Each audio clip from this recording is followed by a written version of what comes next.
ഞാനൊരു വക്കീല് അല്ലെങ്കിൽ വേറെ ഇപ്പൊ രാമൂന്ന് വേറെ എന്തെങ്കിലും വക്കീലാണ് ഇപ്പൊ ഈ കേൾക്കാത്ത എന്തെങ്കിലും പരിപാടി എന്തെങ്കിലും ചെയ്താൽ പോയി കഴിഞ്ഞാൽ കുഴപ്പമില്ല, അവിടെ തീരുവാണ് സംഭവം. അവര് പറയാൻ അങ്ങനെ തീർക്കണ്ട, നിങ്ങൾ കേസ് കൊടുക്കും. എന്ത് ദിലീപന്റെ അടുത്ത് ഞാൻ എന്താ 1.5 കോടി രൂപയുടെ ആ ഒരു ഇത് കണക്കാൻ പറഞ്ഞു. അപ്പൊ പുള്ളിക്ക് നഷ്ടപ്പെട്ടപ്പോൾ എന്തോരം എത്ര കോടി ഉണ്ടാവും? ഇവിടെ തന്നെ ഹൈക്കോടതി 1.5 കോടി കണക്കാണ് ദിലീപ് എല്ലാത്തിനും കൊട്ടേഷൻ. 1.5 കോടി രൂപ ആകെ കൊട്ടേഷൻ. അല്ലല്ല, അങ്ങനെയല്ല, അത് 1.5 കോടി. പക്ഷെ ദിലീപിന്റെ എല്ലാ കേസിലും 1.5 കോടി. അതെനിക്കറിയില്ല, അതറിയില്ല. കാരണം മറ്റേ പോലീസ് ഉദ്യോഗസ്ഥന്മാരെ കൊല്ലാൻ അത് കേട്ടില്ല, ഓടി അതെനിക്ക് മനസ്സിലാവില്ല. അത് ഈ 1.5 എനിക്ക് ഈ 1.5 കിട്ടുമെന്ന് പറഞ്ഞ കണക്കിൽ അന്ന് പുള്ളി മേടിക്കണ ഇതെന്ന് പറഞ്ഞു കഴിഞ്ഞാൽ ഈ 30 ദിവസം 60 ദിവസം ഈ ഒരു പടത്തിന് ഇത് ചെയ്ത് കഴിഞ്ഞ് കഴിഞ്ഞാൽ ഒരു ടീമിന്റെ ഇത് മേടിക്കുന്ന പൈസ എന്ന് പറഞ്ഞാൽ 2.5 കോടി രൂപ. ഹായ് ഗായ്സ്, യൂട്യൂബ് ചാനലിലേക്ക് നമ്മൾ റീസെൻ്റ്ലി കണ്ടൻ്റാണ് ഉപയോഗിക്കുന്നത്. അപ്പോൾ നമ്മൾ ചാനൽ നിങ്ങൾ സബ്സ്ക്രൈബ്, ലൈക്ക്, ഷെയർ ബട്ടൺ, നിങ്ങളുടെ വിലയേറെ സപ്പോർട്ട് നമ്മുടെ ചാനലിന് ആവശ്യമാണ്. ഞാനിന്ന് വന്നത് സിനിമ അലിഗേഷൻസ് തന്നെയാണ്, അതിലെ ഗോസിപ്പുകളും അതിലെ പല ഇൻഡസ്ട്രി വഴക്കുമൊക്കെ ആയിരുന്നല്ലോ കുറച്ച് കാലം. ഒന്നുമല്ല, ദിലീപിൻ്റെ ഇഷ്യൂ ആണ് നമ്മൾ പറഞ്ഞു വരുന്നത്. അതിൻ്റെ പേരിൽ ഒളിക്യാമറ വെച്ചെന്നും റിപ്പോർട്ടർ TV അതിൻ്റെ ക്രെഡിറ്റ് എടുത്തെന്നും ഒക്കെ പറഞ്ഞ് ഒരു വലിയൊരു സംഭവമൊക്കെ ആക്കി മാറ്റുന്ന ഒരു ദൃശ്യം നമ്മൾ കാണുകയുണ്ടായി. പൾസർ സുനി ഈ ഇടയിലാണ് ജയിലിൽ നിന്ന് പുറത്തു വന്നത്. ദിലീപിൻ്റെ ഇഷ്യൂവിൽ ദിലീപിന് പങ്കുണ്ടോ, ഭാവനയെ എന്തിനു വേണ്ടി, ഭാവന എന്ന് പറയുന്ന ആക്ട്രസിന് എന്തിനാണ് ഇങ്ങനെ ഒരു ചൂഷണത്തിന് ഇരയാക്കി മാറ്റിയത്, വിക്റ്റം. അപ്പോൾ ഒരു വിക്റ്റമാണ് ഭാവന എന്ന് പറയുന്ന വ്യക്തി. അപ്പോൾ ആ കേസ് എന്തൊക്കെയാണെന്നോ ഒന്നും ചർച്ച ചെയ്യാനല്ല നമ്മൾ വന്നത്. പൾസർ സുനിയെ എന്തിനു വേണ്ടി ഇങ്ങനെയുള്ള കാര്യങ്ങൾ പറഞ്ഞ് റിപ്പോർട്ടർ ചാനൽ എന്ന് പറഞ്ഞ മാധ്യമങ്ങൾ, നമ്മുടെ സമൂഹ മാധ്യമങ്ങളിൽ എന്നും ഗോസിപ്പുകളുടെ ഒരു പെരുന്നാൾ തന്നെയാണ്. പക്ഷെ അതിനും ഒളിക്യാമറ എന്ന് പറഞ്ഞ് പബ്ലിക്കിൻ്റെ മുന്നിൽ വന്ന്, ഒളിക്യാമറ അല്ലല്ലോ അത്, നിങ്ങൾ റിപ്പോർട്ടർ ചാനലിൽ നിന്ന് കാണിക്കുന്ന പബ്ലിക് കാര്യങ്ങൾ എങ്ങനെയാണ് ഒളിക്യാമറയിൽ ബന്ധിപ്പിക്കുക? അപ്പോൾ പൾസർ സുനി എന്തൊക്കെയോ പറയുന്നുണ്ട്, കുറേ കാര്യങ്ങളൊന്നും നമുക്ക് വലിയ പിടുത്തമില്ല. അപ്പോൾ ഇതിൻ്റെ മാധ്യമ റിപ്പോർട്ടർ മന്ദബുദ്ധിയെ പോലെ അഭിനയിക്കുകയാണ്. എന്തൊക്കെയാണ് ഇവരുടെ ചിന്തയിൽ നിന്ന് വരുന്ന കാര്യങ്ങളെന്ന് നമുക്കറിയില്ല. പക്ഷേ ഇവരെ ദിലീപ് ഇഷ്യൂ 1.5 കോടി നൽകി എന്നൊക്കെയാണ് ഇവരുടെ തംബ്ലൈനിൽ. നടിയെ ആക്രമിക്കാൻ ദിലീപ് 1.5 കോടി കൊടുത്തു എന്നതിൻ്റെ ഒരു വാക്കുകളൊക്കെയാണ് പൾസർ സുനി എന്ന് പറയുന്ന വ്യക്തി പറഞ്ഞിരിക്കുന്നത്. ഇത് ആ വ്യക്തി അറിയുന്നുണ്ടോ, ആ വ്യക്തി ഇത് സമ്മതിക്കുന്നുണ്ടോ, ഒന്നുമല്ല നമ്മൾ വിഷയം. ഇത് ഒളിക്യാമറയാണോ, ഒളിച്ച് സംസാരിക്കുന്നതാണോ എന്ന് നമുക്കിപ്പോഴും സംശയമാണ്. പൾസർ സുനിയുടെയും ദിലീപിൻ്റെയും കാര്യങ്ങൾ കുറേ കഴിഞ്ഞു പോയ ഒരു കേസ് തന്നെയാണ്. ഇത് ഇനി അന്വേഷണത്തിൽ വരുമോ ഇല്ലയോ എന്നതും നമ്മുടെ ചർച്ചയല്ല, കഴിഞ്ഞു പോയ കാര്യമാണ്. പക്ഷേ അപ്പോൾ അന്വേഷിച്ചില്ലെങ്കിൽ പിന്നീടുള്ള കേസുകൾക്ക് തീരെ വാല്യൂ ഉണ്ടാവില്ല എന്നത് പൊതുസമൂഹം മനസ്സിലാക്കേണ്ടതുണ്ട്. നമുക്കിത് ഇവർ പറയുന്ന ഈ ഒളിക്യാമറ എന്ന് പറഞ്ഞ സംഭവങ്ങളെക്കുറിച്ച് നമുക്ക് കാണാം.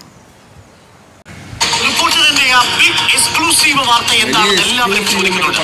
കേരളം നടുങ്ങുന്ന വളരെ പ്രധാനപ്പെട്ട ഒരു വെളിപ്പെടുത്തലിലേക്കാണ് നമ്മൾ പോകുന്നത്. ഏറെ കോളിളക്കമുണ്ടാക്കിയ ഒരു കേസ്, അതിൽ റിപ്പോർട്ടർ നിരന്തരം പോരാട്ടം നടത്തുകയുണ്ടായി. ആ കേസ് നിരന്തരം ഫോളോ അപ്പ് ചെയ്ത് ആ കേസുമായി ബന്ധപ്പെട്ട പല നിർണായക വിവരങ്ങളും പുറത്തു കൊണ്ടുവന്നത് റിപ്പോർട്ടറാണ്. റിപ്പോർട്ടർ ആ കേസിന്റെ 2ാം ഘട്ടത്തിലേക്ക് കടക്കുന്നു. ആ കേസ് ഏതാണെന്നല്ലേ? കൊച്ചിയിൽ നടിയെ ആക്രമിച്ച കേസ്. അതിലെ നിർണായകമായ വെളിപ്പെടുത്തലിലേക്കാണ് നമ്മൾ ആദ്യം പോകുന്നത്. കേൾക്കണം. ഞാനൊരു വക്കീല് അല്ലെങ്കിൽ വേറെ ഇപ്പൊ രാമൂന്ന് വേറെ അവിടെ തീരുവാണ് സംഭവം. അവര് പറയാൻ അങ്ങനെ തീർക്കണ്ട, നിങ്ങൾ കേസ് കൊടുക്കും. ദിലീപന്റെ അടുത്ത് ഞാൻ 1.5 കോടി രൂപയുടെ ഇത് കണക്കാൻ പറഞ്ഞു. നഷ്ടപ്പെട്ടത് 1.5 കോടി ഉണ്ടാവും. ആ രീതിയിലാണ് ആകെ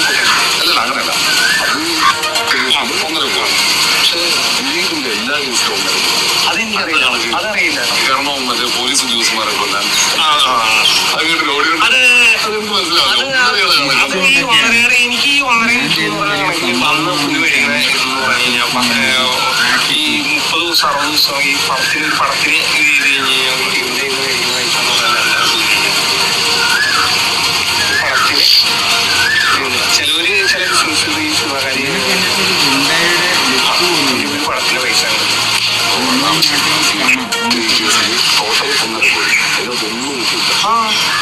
കിട്ടി 80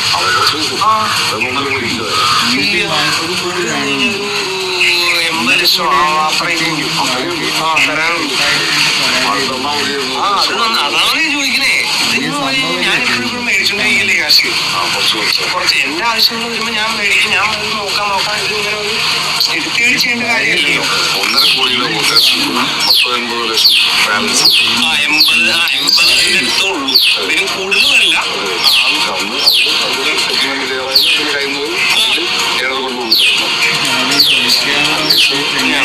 നമുക്ക് വ്യക്തമായി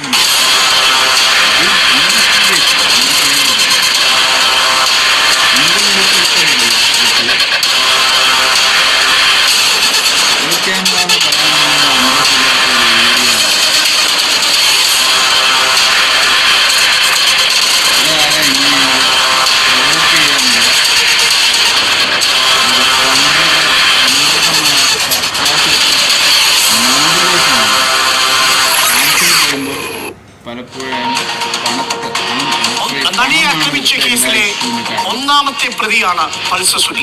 പൾസസുനി നടത്തിയ ഒരു വെളിപ്പെടുത്തലാണിത്. പൾസസുനിയുമായി ഞങ്ങളുടെ പ്രതിനിധി റോഷിപാൽ സംസാരിച്ചു. ആദ്യഘട്ടത്തിൽ കാര്യങ്ങൾ വെളിപ്പെടുത്താൻ പൾസസുനി തയ്യാറായിരുന്നില്ല. ഒടുവിൽ വളരെ വിശ്വസിപ്പിച്ച് ബുദ്ധിമുട്ടിയാണ് റോഷിപാൽ ഈ സ്റ്റിംഗ് ഓപ്പറേഷൻ നടത്തിയത്. പൾസസുനി ജാമ്യത്തിലിറങ്ങിയ നാൾ മുതൽ നമ്മളടക്കം പൾസസുനിയെ പലതരത്തിൽ ബന്ധപ്പെടാൻ ശ്രമിക്കുന്നുണ്ടായിരുന്നു. ഒടുവിൽ പൾസസുനി നമ്മളോട് അക്കാര്യങ്ങൾ ഞങ്ങളുടെ ഒളിക്യാമറയിൽ വെളിപ്പെടുത്തുമ്പോൾ അത് കേരളം കേൾക്കുന്ന ഏറ്റവും വലിയ ഞെട്ടലുള്ള ഒരു റേപ്പ് കൊട്ടേഷന്റെ കഥയായി മാറുന്നു.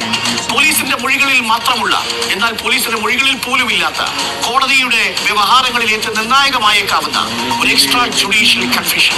അതാണ് യഥാർത്ഥത്തിൽ ഇന്ന് പ്രേക്ഷകരുടെ മുന്നിലേക്ക് നമ്മൾ എത്തിക്കുന്നത്. ഈ കേസിലെ ഏറ്റവും നിർണായകമായ വെളിപ്പെടുത്തൽ, ഈ കേസിന് 1.5 കോടി രൂപ ദിലീപ് കൊട്ടേഷന് നൽകിയെന്നുള്ളതാണ്, വാഗ്ദാനം നൽകി എന്നുള്ളതാണ് പ്രധാനപ്പെട്ട. 8 ലക്ഷം രൂപ ഇനിയും ലഭിക്കാനുണ്ടെന്നും 70 ലക്ഷത്തോളം രൂപ പല തവണയായി വാങ്ങിയിട്ടുണ്ട് എന്നും പൾസസുനി നമ്മളോട് വെളിപ്പെടുത്തുന്നു. ആ റോഷിപാലിനോട് കൂടുതൽ വിവരങ്ങളുമായി റോഷിപാൽ, ഇതടക്കം വളരെ പ്രധാനപ്പെട്ട ഒട്ടേറെ വെളിപ്പെടുത്തലുകളാണ് പൾസസുനിയുടേത്. ഇനി നമ്മൾ വരുന്ന നിമിഷങ്ങളിൽ പ്രേക്ഷകരിലേക്ക് പോകുന്നത് യഥാർത്ഥത്തിൽ നടിയെ ആക്രമിച്ച കേസിന്റെ എല്ലാ ചുരുളുകളും അഴിയുന്ന ഒരു വെളിപ്പെടുത്തൽ എന്ന് നമുക്ക് പറഞ്ഞുകൂടെ. എന്തൊക്കെയാണ് പ്രധാനപ്പെട്ട ഈ പൾസസുനിയുടെ വെളിപ്പെടുത്തലുകൾ? ഈ കേസിനെ അത് ഏത് വിധത്തിലാണ് സഹായിക്കുക? ഏത് വിധത്തിലാണ് ഈ കേസിൽ നിർണായകമാകുന്നത്? റോഷി. ഡോക്ടർ അരുൺകുമാർ, നേരത്തെ അരുൺകുമാർ പറഞ്ഞതുപോലെ നടിയെ ആക്രമിച്ച കേസിലെ 2ാം ഘട്ടത്തിലെ അന്വേഷണ വിവരങ്ങളാണ് റിപ്പോർട്ടർ പുറത്തുവിടുന്നത്. ആദ്യഘട്ടത്തിൽ നമുക്കറിയാം 2021 ഡിസംബർ മാസമാണ് സംവിധായകനായിരുന്ന ബാലേന്ദ്രകുമാറിന്റെ ഏറ്റവും സുപ്രധാനമായ വെളിപ്പെടുത്തൽ പുറത്തുവിട്ടത്. ആ വെളിപ്പെടുത്തലിന് പിന്നാലെ പ്രധാനപ്പെട്ട ചില തെളിവുകളും, അത് ഓഡിയോ സംഭാഷണങ്ങൾ, അതിനു പുറമെ രേഖകളടക്കം പുറത്തുവിട്ടു. അതോടുകൂടിയാണ് തുടരന്വേഷണം വന്നത്. ആ തുടരന്വേഷണത്തിൽ ഒരു പ്രതി കൂടി കേസിൽ വന്നു ചേരുന്നു. മാത്രവുമല്ല, പ്രോസിക്യൂഷനെ സംബന്ധിച്ചിടത്തോളം ഏറ്റവും നിർണായകമായ, കേസ് തെളിയിക്കാൻ സുപ്രധാനമായ തെളിവുകൾ കൂടി റിപ്പോർട്ടർ പുറത്തു കൊണ്ടുവന്ന് അത് പോലീസിന് കൈമാറുകയും ചെയ്തു. സമാനമായ രീതിയിലുള്ള ഒരു അന്വേഷണത്തിലൂടെയാണ് പൾസസുനിയെ നമ്മൾ ഈ ഒളിക്യാമറയ്ക്ക് മുന്നിൽ എത്തിക്കുന്നത്. പൾസസുനിയെ നേരത്തെ പറഞ്ഞതുപോലെ വഴങ്ങാൻ തയ്യാറായിരുന്നില്ല. ആദ്യഘട്ടത്തിൽ ഒരു പ്രത്യേക ഒരു ഗൂഢ സങ്കേതത്തിൽ എന്നെയും എനിക്കൊപ്പം ഉണ്ടായിരുന്ന ആളെയും എത്തിച്ചു.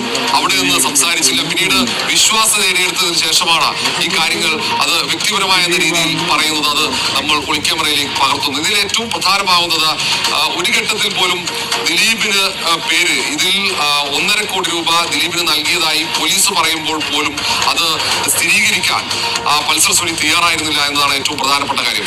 എത്ര പണം കിട്ടാനെന്നുണ്ടെന്ന് കൃത്യമായി ചൂണ്ടിക്കാണിച്ച് കത്ത് അമ്മയ്ക്ക് എഴുതി നൽകിയപ്പോൾ, അത് ദിലീപിലേക്ക് എത്തിക്കാൻ എഴുതിയ കത്ത്, അതിന്റെ പകർപ്പ് പുറത്തു വന്നപ്പോഴും അത് കൃത്യമായി സ്ഥിരീകരിക്കാൻ പൾസർ സുനി തയ്യാറായിരുന്നില്ല. ഒടുവിൽ പൾസർ സുനി അത് സമ്മതിക്കുമ്പോൾ ഒരുപക്ഷെ നടിയെ ആക്രമിച്ച കേസ് അത് കൊട്ടേഷൻ ബലാത്സംഗമെന്ന് പോലീസ് ഇന്ത്യൻ ജുഡീഷ്യറിയുടെ ചരിത്രത്തിൽ ഒരുപക്ഷെ നീതിന്യായ വ്യവസ്ഥയുടെ ചരിത്രത്തിൽ തന്നെ ആദ്യത്തെ കൊട്ടേഷൻ ബലാത്സംഗ കേസ്, ആ കൊട്ടേഷൻ ബലാത്സംഗത്തിന് ആരാണ് കൊട്ടേഷൻ നൽകിയതെന്ന ചോദ്യത്തിനുള്ള ഉത്തരമാണ് ആ കൃത്യം നിർവഹിച്ച പൾസർ സുനി എന്ന ഈ നടിയെ ആക്രമിച്ച കേസിലെ മുഖ്യപ്രതി ഇപ്പോൾ വെളിപ്പെടുത്തിയിരിക്കുന്നത്. മാത്രവുമല്ല, അത് 1.5 കോടി രൂപയാണ് തനിക്കന്ന് പ്രതിഫലമായി വാഗ്ദാനം ചെയ്തതെന്ന് പൾസർ സുനി പറയുന്നു. ഈ 1.5 കോടിയിൽ തനിക്ക് എത്ര രൂപ കിട്ടാനുണ്ട്, എത്ര രൂപ തനിക്ക് ലഭിച്ചു, ആ പണം എങ്ങനെ ലഭിച്ചു എന്നടക്കം പൾസർ സുനി വിശദീകരിക്കുമ്പോൾ സ്വാഭാവികമായും ഇനിയും വിശദമായ ഒരു അന്വേഷണത്തിലേക്ക് പോലീസ് കടക്കേണ്ടി വരുമെന്ന കാര്യത്തിൽ ഒരു സംശയവുമില്ല.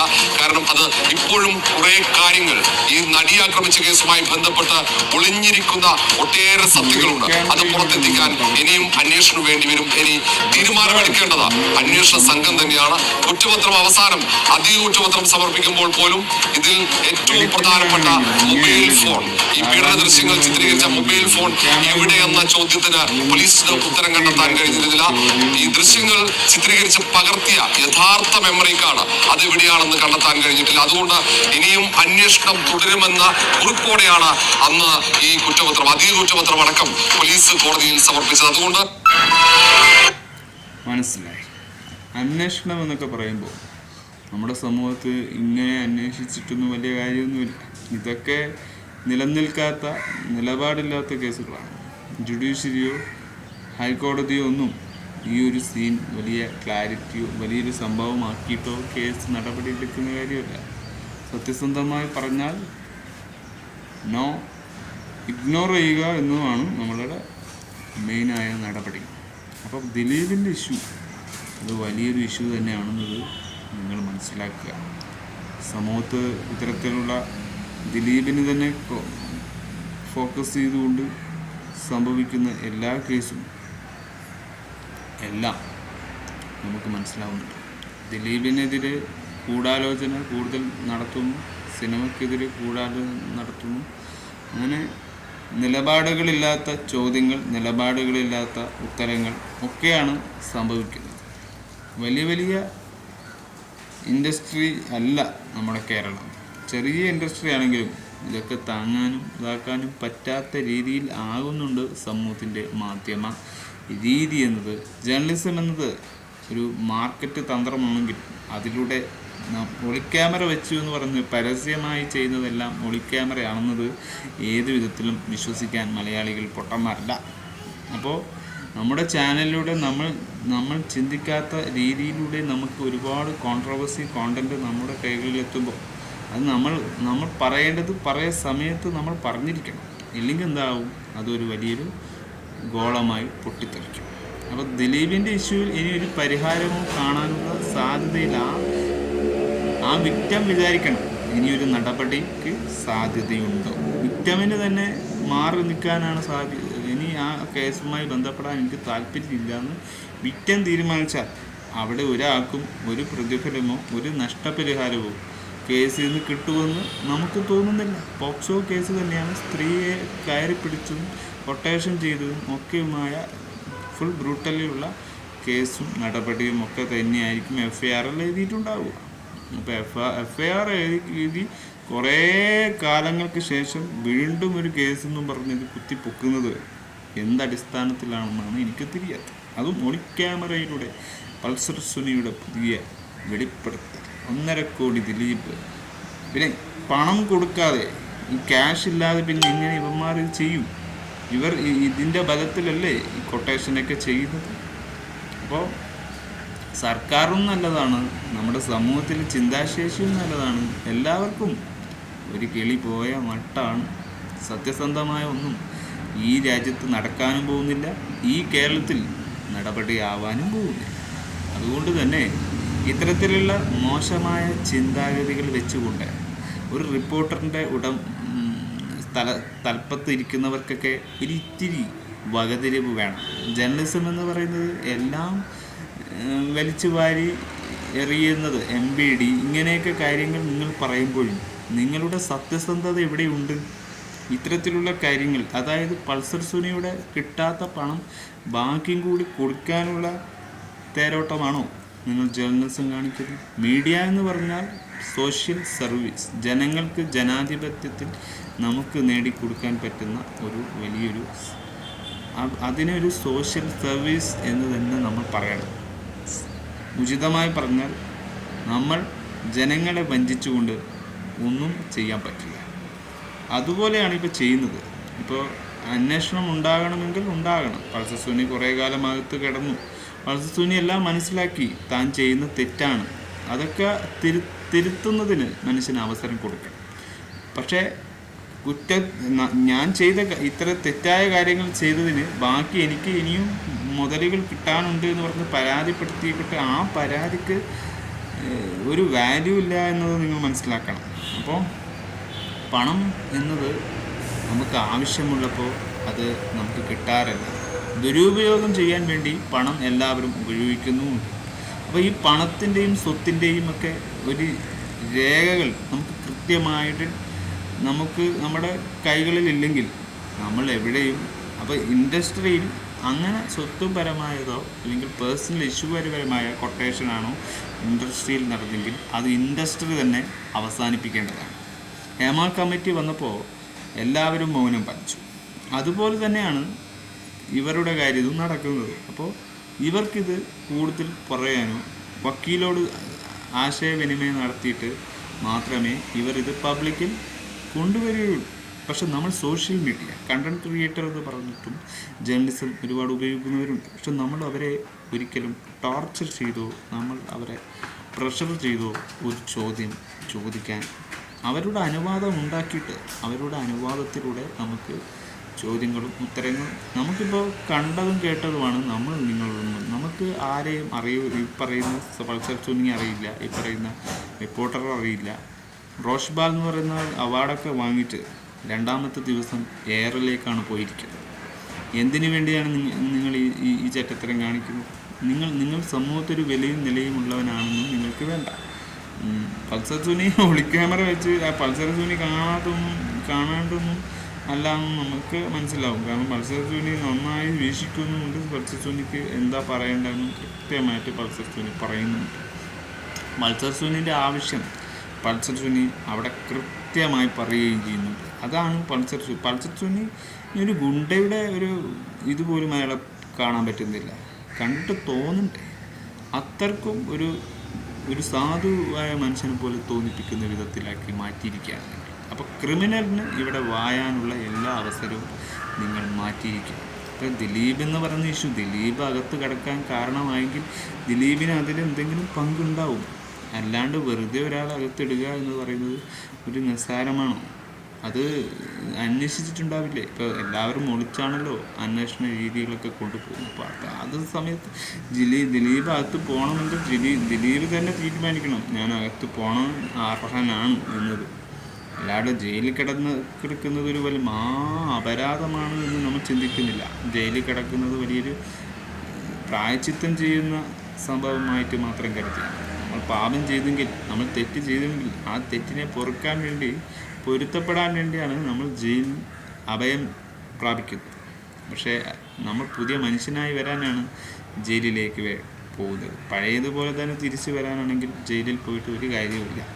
സന്ദർഭത്തിനനുസരിച്ച്, സാഹചര്യത്തിനനുസരിച്ച്, നമ്മുടെ ജീവിതത്തിനനുസരിച്ച്, നമ്മളുടെ ക്വാളിറ്റിക്ക് അപ്പുറം നമ്മുടെ ജീവിതം ഒരു ഇൻവെസ്റ്റിഗേഷൻ്റെ രീതി പോലെയാണ്. ഇപ്പോൾ ഇവർ പറയുന്നു മീഡിയ വലിയ ഇൻവെസ്റ്റിഗേഷനൊക്കെ ചെയ്യുന്നു. എന്ത് ഇൻവെസ്റ്റിഗേഷനാണ് ഇവർ ചെയ്തത്? സമൂഹത്ത് പരിഭ്രാന്തനാണ്. സമൂഹം ഇങ്ങനെ ഞെട്ടിക്കുന്ന വാർത്തകൾ കേൾക്കുമ്പോഴും ഇവർക്ക് ഇത് സുഖകരമായ കാഴ്ചകളും വർണ്ണനകളുമാണ്. മീഡിയ എന്ന് പറയുന്നത് മനുഷ്യൻ്റെ മനസ്സ് നോക്കിയാണോ എല്ലാം പ്രവർത്തിക്കുന്നത്? ഇറ്റ്സ് വ്യൂവർഷിപ്പാണ് അവിടെ പ്രാധാന്യം നൽകുന്നത്. അവിടെ റീച്ച് ഉണ്ടാവും, അവിടെ എന്തൊക്കെയുണ്ടാവും ഒക്കെ ചിന്തിച്ചുകൊണ്ടല്ലാതെ ഒരു മീഡിയ അവിടെ പ്രവർത്തിക്കില്ല. ഇപ്പോൾ ഒരു സിനിമയുടെ കാര്യത്തിൽ അവിടെ മാധ്യമങ്ങളെ മുന്നിൽ ഒരു നടന്മാരോ ഒരു നടികളോ വന്ന് പെട്ടാൽ ഒരു ചോദ്യത്തിന് പകരം 100 ചോദ്യങ്ങളാണ് അവരുടെ മുന്നിൽ നിങ്ങൾ ഇങ്ങനെ വെട്ടി വായ പോലെ ഇങ്ങനെ വിതറുന്നത്. ഈ ചോദ്യങ്ങൾക്ക് മുഴുവനും ഒരു മനുഷ്യന് ഉത്തരം പറയാൻ പറ്റില്ല.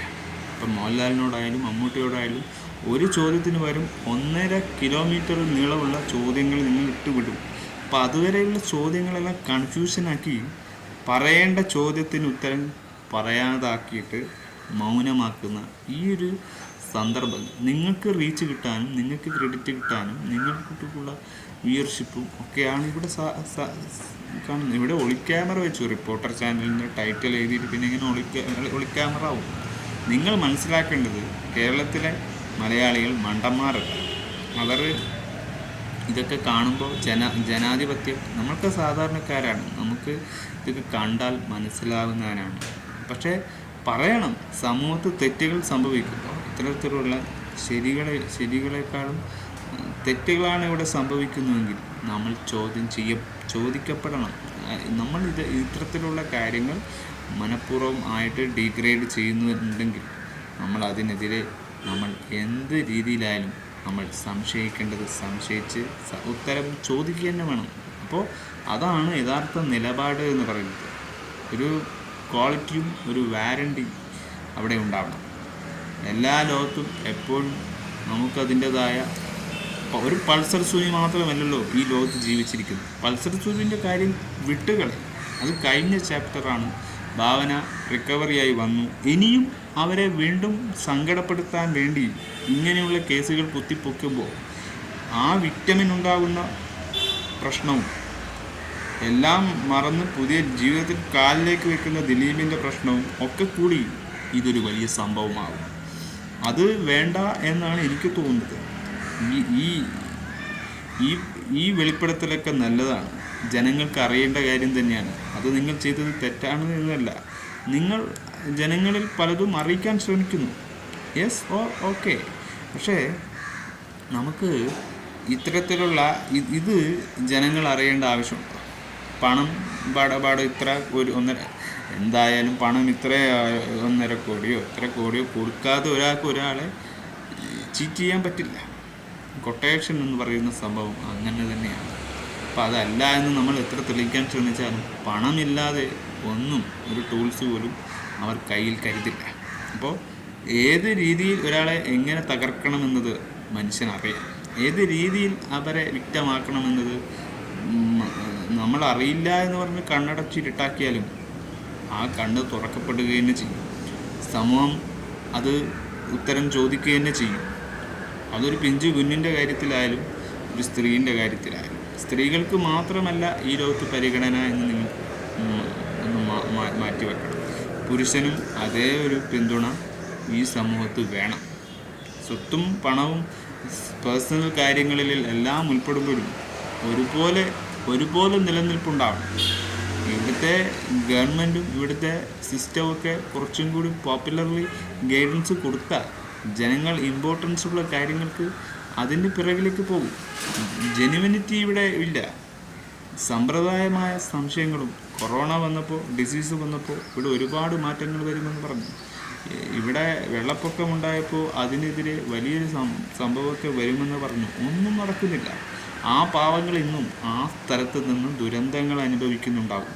അപ്പോൾ ഇതൊന്നും നിങ്ങൾക്ക് മാറ്റാൻ പറ്റുന്നില്ലെങ്കിൽ ഒരു ദിലീപിൻ്റെ ഇഷ്യൂ, ഒരു ഭാവനൻ്റെ ഇഷ്യൂ ഒക്കെ വളച്ചൊടിച്ച് വീണ്ടും നിങ്ങൾ കുഴപ്പത്തിലാക്കിക്കൊണ്ട് എന്ത് കാര്യം? അതൊക്കെ സംഭവിച്ചിട്ട് ഒരു കൊറോണ വന്നു കഴിഞ്ഞ് എന്ത് കഴിഞ്ഞു? ഒരു വലിയ ഭൂകമ്പം തന്നെ വന്നു കഴിഞ്ഞ് അതൊക്കെ മാരിയിൽ ഒലിച്ചുപോയി. ആ ഒലിച്ചുപോയ സംഭവങ്ങൾ ഇപ്പം പൊക്കിക്കൊണ്ട് വന്നതുകൊണ്ട് എന്ത് കാര്യം? അതൊരു കാര്യത്തിലും നിലപാടുള്ള കാര്യമല്ല, ഒരു കോടതിയും അംഗീകരിക്കാനും പാടില്ല. അപ്പം സത്യസന്ധമല്ലാത്ത എന്തും നിലനിൽക്കുന്നതിൽ ഒരു ഉറപ്പും ജനങ്ങൾക്ക് കൊടുക്കാൻ പറ്റില്ല. ഞാൻ പറയുന്നു, ഇത്തരത്തിലുള്ള ബാഡ് കമൻസ് നിങ്ങൾ ഇപ്പോൾ എയറിലല്ലേ മിസ്റ്റർ റിപ്പോർട്ടർ, അപ്പോൾ നിങ്ങളുടെ തല എവിടം വരെ ഉണ്ടായ തല അവിടെ കൊഴിഞ്ഞു നിൽക്കും. നിങ്ങൾക്ക് റീച്ചിന് വേണ്ടി നിങ്ങൾ കാട്ടുന്ന ഈ കോപ്രായങ്ങൾ, ഒളിക്യാമറ എന്ന് പറഞ്ഞ ജനങ്ങളെ പറ്റിക്കില്ല. അത് ഒളിക്യാമറ ഒന്നും ആയിരുന്നില്ല. അത് പബ്ലിക്കായി കാണുന്നു, എല്ലാം തിരിയും. പിന്നെ എങ്ങനെ അത് ഒളിക്യാമറയിൽ സംഭവിക്കുന്നതാകും? ഒളിക്യാമറ എന്ന് പറഞ്ഞാൽ ഒളിക്യാമറയിൽ നിങ്ങൾ വേറെ രീതിയിൽ വേണം, അല്ലാണ്ട് നിങ്ങളെ റിപ്പോർട്ടർ ചാനലിനെയും രണ്ടിനെയും ഒരുമിച്ച് ട്രോളല്ലോ. അതിനല്ലേ നിങ്ങൾ വഴിയൊരുക്കിയത്. അപ്പോൾ നിങ്ങളെ തന്നെ കുഴി തോണ്ടി എന്ന മട്ടിലുള്ള ഒരു അഭിപ്രായമാണിത്. അതാണ് നമ്മൾ കണ്ടത്. അതുകൊണ്ട് വലിയ കാര്യങ്ങളൊന്നും നിങ്ങൾ ചെയ്തിട്ടില്ല എന്ന് തന്നെ എനിക്ക് തോന്നുന്നു. ഇൻവെസ്റ്റിഗേഷൻ എന്നൊക്കെ പറഞ്ഞ് ടൈറ്റിൽ ഇട്ടിട്ട് വലിയ കാര്യമില്ല. ഞാനതാ ചോദിക്കുന്നത്. പൾസർ സുനിയുടെ വെളിപ്പെടുത്തലൊന്നും പൂർണ്ണമായൊന്നും പറയാതെ പറയുകയും ചെയ്യും. അപ്പോൾ കൊള്ളും അവതരിപ്പിക്കില്ലല്ലോ. ഇതൊക്കെ ചെറിയ ഇഷ്യൂ അല്ല, വലിയ ഇഷ്യൂ തന്നെയാണെന്നത് പൊതുസമൂഹത്തിനറിയാം. അത് നിങ്ങൾ വീണ്ടും അല്ല എന്ന് പറഞ്ഞാലും പൾസർ സുനിയാണ് ഈ ആക്രമിച്ചെന്ന് വ്യക്തമാണ്. ഇനിയിപ്പോൾ ഈ പൾസർ സുനിയെ ഈ സിനിമ സംഘടനയിലുള്ളവർ എത്ര പേർ ഉപയോഗിക്കുന്നുണ്ട് എന്നും കൂടി നമുക്കറിയാനുണ്ട്. ഒരു ദിലീപ് മാത്രമല്ല പൾസർ സുനിയെ ഉപയോഗിക്കുന്നു എന്നത് വ്യക്തമാണ്. കാരണം സിനിമക്കാർക്ക് വേണ്ടി മാത്രം ഇത്തരത്തിലുള്ള കാര്യങ്ങൾ ചെയ്യുന്നവനാണ് പൾസർ സുനി. അത് നമുക്ക് ഒരു സെലിബ്രിറ്റി ഗുണ്ട എന്ന പേര് അയാൾക്ക് വരും. നാളെ അങ്ങനെയാണ് അറിയാൻ പോകുന്നത്. അപ്പോൾ പൾസർ സുനിക്ക് എന്ത് സംഭവിച്ചാലും ഈ പറയുന്ന ഇൻഡസ്ട്രി തകരാണ്ട് പോവില്ല. ആരൊക്കെ ഇതിനൊക്കെ ഉൾപ്പെടുന്നുണ്ടെന്ന് നമുക്ക് പറയാൻ കഴിയില്ല. അതുകൊണ്ടൊരു പൾസർ സുനി മാത്രം എന്ത് സംഭവിച്ചാലും ഇൻഡസ്ട്രിയുടെ തകർച്ചയായിരിക്കും അവിടെ സംഭവിക്കുക. ഇത് ഒരിക്കലും പാടില്ല. നമ്മൾ എൻ്റർടൈൻമെൻറ്റിനെ ഇഷ്ടപ്പെടുന്ന നമുക്ക് അങ്ങനത്തെ കാഴ്ചകൾ കാണുമ്പോൾ വളരെ വലിയ പ്രയാസമാണ്. അപ്പോൾ ഇൻഡസ്ട്രിയെ തകർത്തുകൊണ്ടുള്ള ഒരു ഗൂഢാലോചനയോ ഒരു തീർപ്പ് കൽപ്പിക്കലോ ഒരു കാര്യവുമല്ല.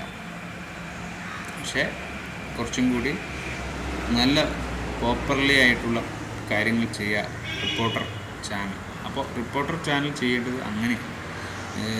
സത്യസന്ധമായ തെളിവുകൾ, പൂർണ്ണമായുമുള്ള തെളിവുകൾ, അല്ല പണത്തിൻ്റെ വാല്യൂ തൂക്കലോ അങ്ങനെയുള്ള കാര്യങ്ങളൊന്നും അല്ല വേണ്ടത്. എന്താണ് സംഭവിച്ചത് എന്നതിൻ്റെ ദൃശ്യങ്ങളോ അതിൻ്റെ നടപടി അത് നിങ്ങൾ ഷൂട്ട് ചെയ്ത് ബ്ലറാക്കിയിട്ട് കാണിച്ചാലും അവിടെ എന്തൊക്കെ സംഭവിച്ചിട്ടുണ്ടോ എന്ന് നമുക്ക് തിരിച്ചറിയാൻ പറ്റും. മനുഷ്യന് അങ്ങനെ ഒരു കഴിവ് കൊടുത്തിട്ടുണ്ട്. അപ്പോൾ നിങ്ങൾ അങ്ങനെ ചെയ്യും. അല്ലാതെ വിഡിത്തം വിളമ്പി സ്വയം ഏറിക്കയറിയിട്ട് നിങ്ങൾ രാജാവായിട്ട് മാറിയെന്ന് ചിന്തിക്കരുത്. അതൊരു